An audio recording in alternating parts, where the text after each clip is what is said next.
Fire అంటే మంట మండడానికి మనకి 3 వస్తువులు కావాలి.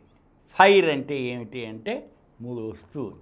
ఒకటి అంటే మండే వస్తువు ఉండాలి, రెండోది ఆక్సిజన్ ప్రాణవాయువు ఉండాలి, మూడోది గ్రావిటీ ఉండాలి. ఇవి ఉంటేనే మంట అన్నది ఉంటుంది.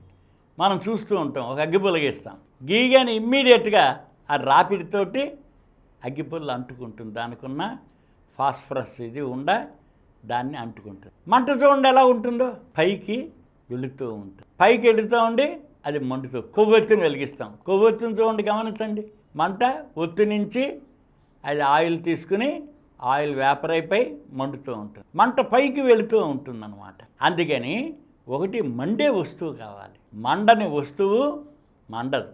రెండోది అది మండడానికి ఆక్సిజన్ కావాలి. ఎందుకని మీరు కొవ్వొత్తిని వెలిగించండి, వేసి దాని మీద ఒక గాజు గ్లాసు బోర్లించండి.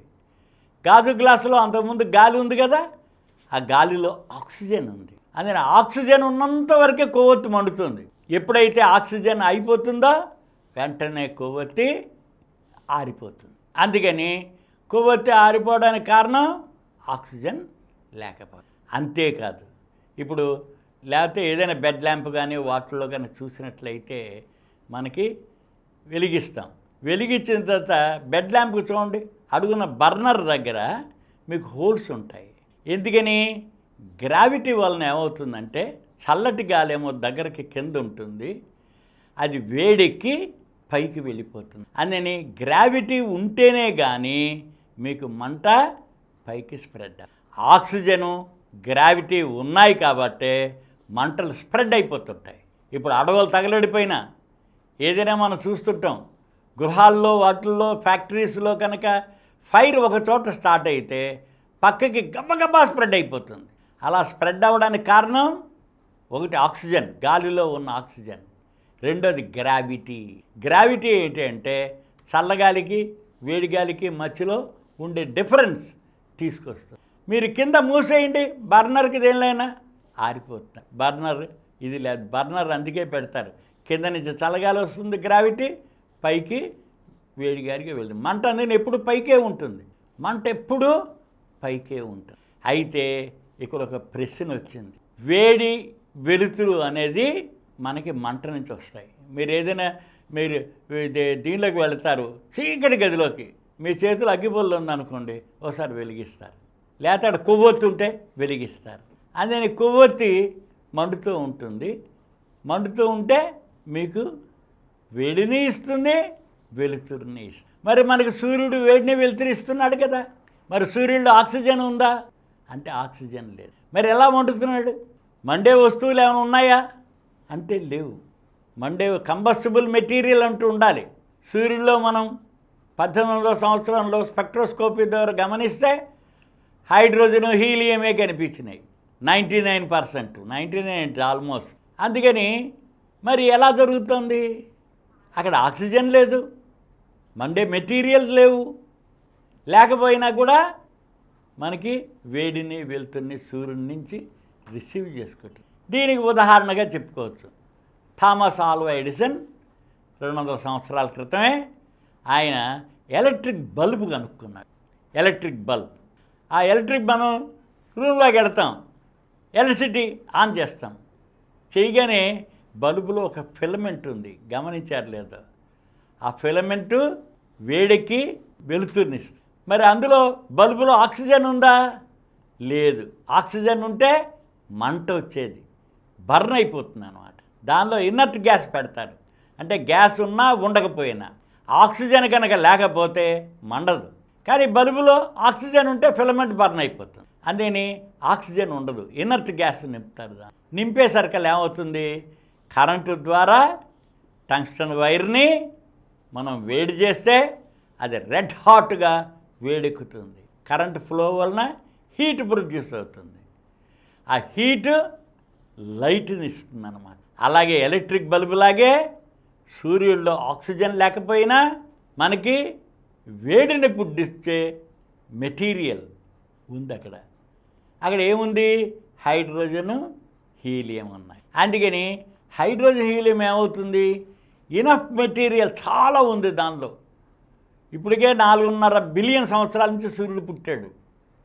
ఇంకా కోటాను కోట్ల సంవత్సరాలు కూడా దానిలో ఉన్న ఫ్యూయల్ అంటే హైడ్రోజను న్యూక్లియర్ ఫ్యూజన్ వలన హీలియం కింద మారుతుంది. ఎప్పుడైతే హైడ్రోజన్ ఫ్యూయల్ హీలియం కింద మారుతుందో వెంటనే ఎనర్జీ రిలీజ్ అవుతుంది. ఎనర్జీ రిలీజ్ అయితే హీట్ పుడుతుంది. ఆ హీట్ రేడియేషనే మనకి ఎండలో నించుంటే ఓ ఎనప మొక్క పెట్టినా కాసేపట్లో కాలుతుంది. Heat radiation. అంతేకాదు సూర్యుడు వెలుతురు మనకి ప్రకాశిస్తూ ఉంది. వేడితో పాటు వెలుతురు కూడా విపరీతంగా. ఎలా వస్తుంది ఇది? క్రోమోస్ఫియర్ అంటుంటాం మనం. దీనిలో సూర్యుడిలో ఉత్పత్తి అయిన ఈ న్యూక్లియర్ ఫ్యూజన్ ద్వారా వచ్చిన హీటు, అక్కడ ఉన్న ఇతర గ్యాసుల వల్ల కానీ హీట్ కానీ పైకి వచ్చేసరికల్లా 5500 డిగ్రీల సెంటీగ్రేడ్ ఉంటుంది. 5500 డిగ్రీల సెంటీగ్రేడ్ హీటు అది వెలుతురు కింద మారుతుందన్నమాట. ఆ వెలుతురంతా మనకి ప్రసరిస్తూ సోలార్ రేడియేషన్ ద్వారా ఏదైనా వస్తువు మీద పడినప్పుడే రిఫ్లెక్ట్ అవుతుంది. సూర్యుడి నుంచి చంద్రుడి మీద పడుతున్నాడు కాబట్టి చంద్రుడు కనిపిస్తాడు. చంద్రుడి మీద పడకపోతే అమావాస్య కనిపిస్తాడు. అక్కడ చంద్రుడు ఉన్నాడు, లేకపోవడం లేదు. కానీ సూర్యుడి యొక్క వెలుతురు చంద్రుడి మీద పడితే ఆ చంద్రుడు మనం చూసే యాంగిల్ని బట్టి కనిపిస్తుంది. నెలవంకలు అందుకే వస్తున్నాయి. అమావాస్య నుంచి పౌర్ణమికి వెళ్ళి పౌర్ణమి నుంచి అమావాస్యకి భూమి చుట్టూ చంద్రుడి మీద వెలుతురు పడుతూనే ఉంది. సూర్యకాంతి వెలుతురు పడుతూనే ఉంది. కానీ మనకు కనిపించే యాంగిల్ వలన దానికి కళలుగా ఉండి అవి కనిపిస్తాయి. దాత గ్రావిటీ లేకపోయినట్లయితే వెలుతురు కూడా మనకి స్ప్రెడ్ అవ్వదు. అందుకని గ్రావిటీ ఉంటేనే పక్కకి స్ప్రెడ్ అవుతుంది. ఎలా అయితే మీకు ఆకాశంలో నక్షత్రాలను చూస్తే చుక్కల కిందే కనిపిస్తాయో అలాగే స్పేసులో కనుక మీరు ఒక బల్బు లాంటిది వెలిగిస్తే వెలుతురు ఒక మంట కానీ దేన్ని అది ఒక చుక్కలాగే కనిపిస్తుంది, పక్కకి స్ప్రెడ్ అవ్వదు. అందుకని ఒక డాట్ రూపంలో చూస్తాము. ఈ ఫిజికల్ ఫెనామినా అంతటినీ మనం అర్థం చేసుకుంటూ ఉండాలి. అందుకని ఖగోళ విజ్ఞానం, అంతరిక్ష జ్ఞానం మనందరికీ చక్కగా తెలియజేస్తూ ఉంటాం. అలాగే భూగోళం మీద భూమి మీద ఉన్న ఇది గ్రావిటీ ఉంది మనకి. ఇక్కడ గ్రావిటీ ద్వారా గ్రావిటీ లేని దీన్ని పరీక్షించినట్లయితే మనకి డెఫినెట్గా తెలుస్తుంది. ఈ కార్యక్రమం మీకు ఎంతో నచ్చింది కదా. ఇటువంటి మరిన్ని వీడియోల కోసం అనతి కాలంలోనే 20 కోట్లకు పైగా వ్యూస్ సాధించిన సమరం ఛానల్ సమర్పించు సమరం సైన్స్ వరల్డ్ ఛానల్కు సబ్స్క్రైబ్ చేయండి, లైక్ చేయండి, మీ ఫ్రెండ్స్కి షేర్ చేయండి. అలాగే ప్రక్కనున్న గంట సింబల్ని ప్రెస్ చేయడం మర్చిపోకండి.